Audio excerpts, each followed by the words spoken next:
Our 5 most common parking problems here in the city of Stillwater are handicap, J parking, parking within the lines, overtime parking, and then people parking on right-of-ways and blocking sidewalks. The handicap parking is probably the most obvious. You pull into a parking spot like at a store or downtown, it can be on public or private property, and you see a pole in front of you that's marked for handicap parking.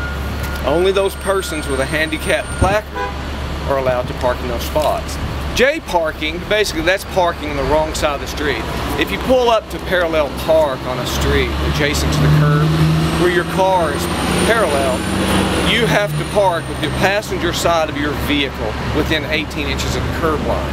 And that's just to keep the vehicles all on the right side of the roadway so that when they pull out from the curb, they're not having to cross the lane of traffic and go the wrong lane. Parking on right-of-way and sidewalks, another common area, mostly common to the residential areas of town. You have a driveway to a home and there's a sidewalk in that front yard that runs to the city's right-of-way. In order to get off-street parking, people will pull into their driveways but leave their car parked in such manner that the entire sidewalk or a portion of the sidewalk is blocked. That's a hazardous parking offense. Parking within lines. Anywhere, and probably the most obvious area are in the shopping areas, downtown, the campus corner area, Washington Street, around our fraternities and sorority areas.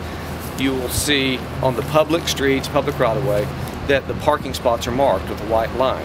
When you park in those spots, you have to park between the lines as indicated. That will either be angle parking, it could be parallel parking, and the lines in parallel parking show where the front and back of the car should be.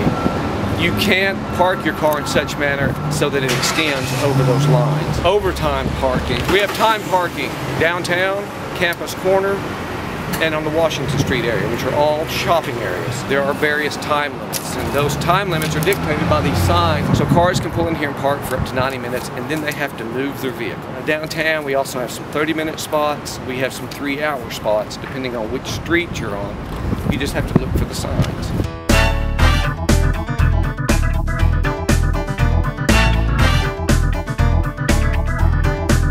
Just look for signs and watch your lines whenever you're parking in Stillwater.